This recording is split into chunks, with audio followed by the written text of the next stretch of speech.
Hello,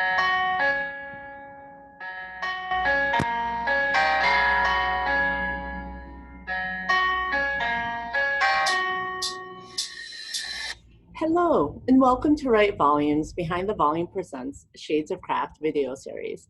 My name is Janaea. I am one of the editors and founders of Write Volumes. Our goal is to give diverse voices an outlet for expression and to bring attention to diverse writers and their thoughts.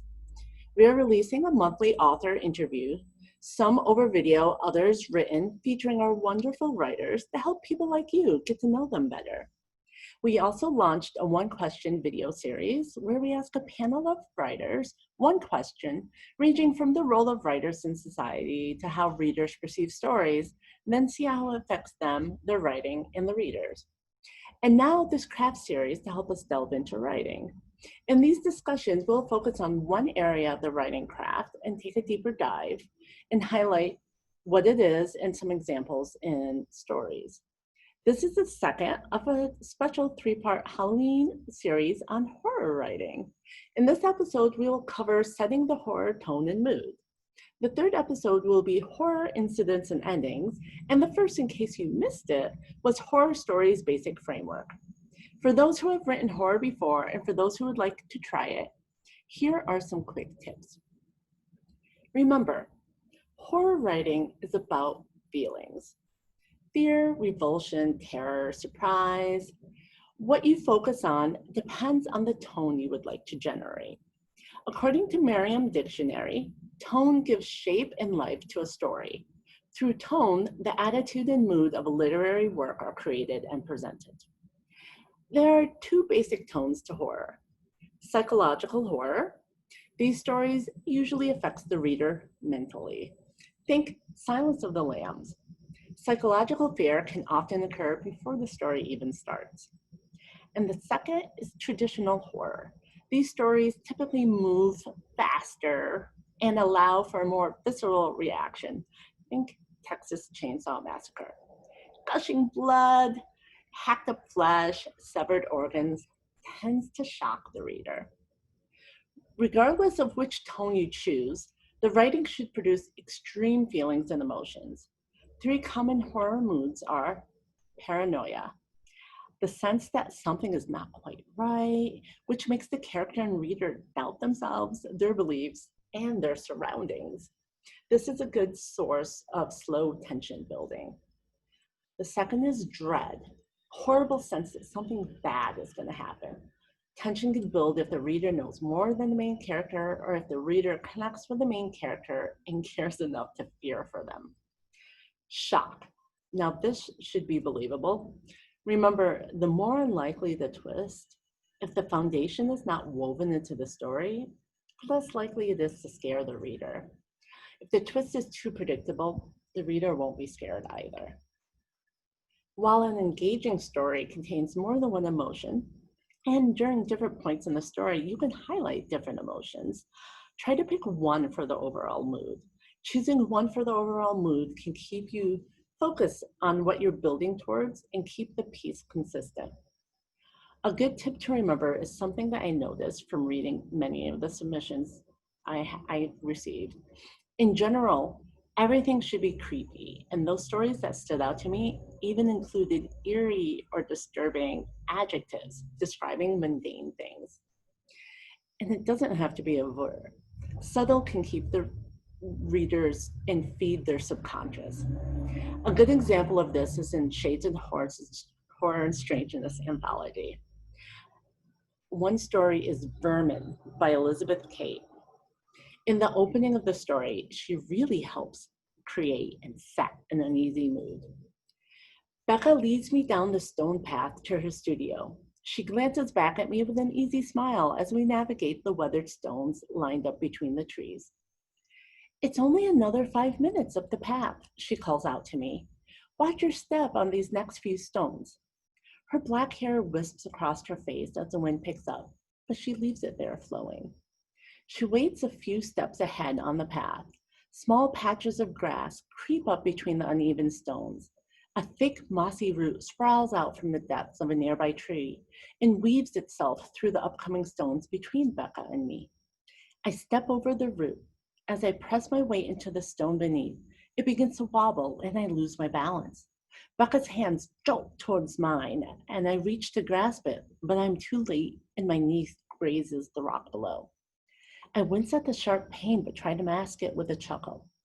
If only someone would have told me to be careful back there. Smirking, I look up at her. The look she returns does not soothe my wounds as I hoped it would.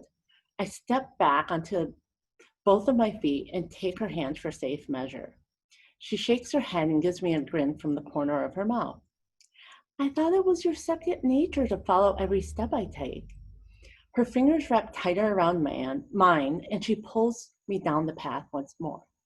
I wonder if her comment was playful or pointed, but she interrupts the thought before I can dwell. Here, the main character has gotten hurt, not seriously, and it is through an accident, but it helps establish the beginning of paranoia, guiding the reader to be unsure of the relationship between them as the main character and Becca walk down the path. Nothing overt, just subtle cues. Becca warns the main character, watch out, and he falls through his own misstep. She even reaches out and tries to save him, so on the face of it, it should appear friendly. But the mood created makes me doubt it. Their exchange hints at a potential issue. When he says, the look she returns does not soothe my wounds as I hoped it would. And then when she says, I thought it was in your second nature to follow every step I take. And he wonders if her comment was playful or pointed.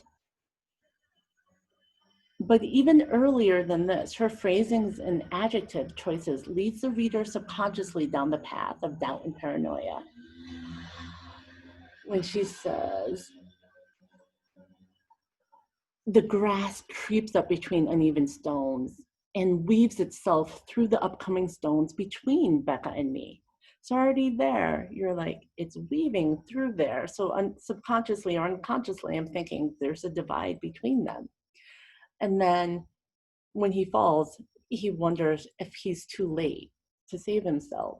So again, unconsciously, I'm beginning to feel paranoid what the relationship is and what's going to happen. Another story is Monastery by Cameron Vanderwerf. Friar Ignatius looked out over the gray early hours from the window of his cloister while lacing and tying his habit. It was a dark dawn over the monastery. Thick clouds hung low across the sky. He said a silent prayer of thanks before shuffling out into the corridor. It had been almost a fortnight since the others had set out, and they were due back any day. Ignatius looked forward to their return. The monastery felt even more cavernous, with only him to occupy it. He filled his days tending to the garden, studying scripture and scholarly works in the library, keeping written accounts of his activities.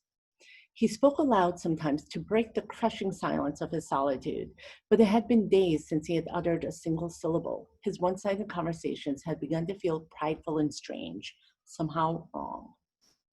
After reading this, I have a feeling of dread that something bad is going to happen. It had been almost a fortnight since the others had set out, and they were due back any day. So now I'm wondering, a fortnight, what are they doing, and why is it taking them so long? And then the adjectives help produce this feeling as well. They are a mix of traditional colors, gray, dark, thick, and then the less overt. Cavernous, to describe the monastery, versus another size such as gigantic. And for me, cavern has an unconscious feeling of being trapped. And then the silence he describes as crushing. And then he's even beginning to feel prideful, strange, and somehow wrong. Now I'm wondering what is about to go wrong, and that anticipation makes me want to turn the page to find out. So, find an everyday activity, choose a fear, set a tone, and then let your imagination creep into the dark side. Shatter your ominous, unleash your shades. I'm afraid that's all the time we have. If you have any favorite horror tips, or if you try these tips or others, please leave a comment. We would love to hear from you and how it went. Maybe your story could be in the next Write Volumes horror anthology. And don't forget to check out the other Halloween horror writing episodes. Thank you for listening. This is Behind the Volume, a look at Write Volumes in the Making, Shades of Craft. Please check out our website at writevolumes.com for our latest info. You can also find us on Facebook, Twitter, and Instagram. And if you have any questions you're curious about and think could be good for our Shades of Craft series, please direct message me at Write Volumes on Twitter or Facebook, or email us at writevolumes@gmail.com. And perhaps your question will be chosen for a video topic. Thanks again, everyone. And remember, together, we can write volumes.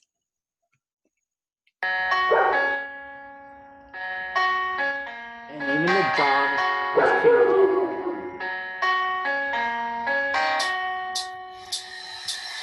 Thank you.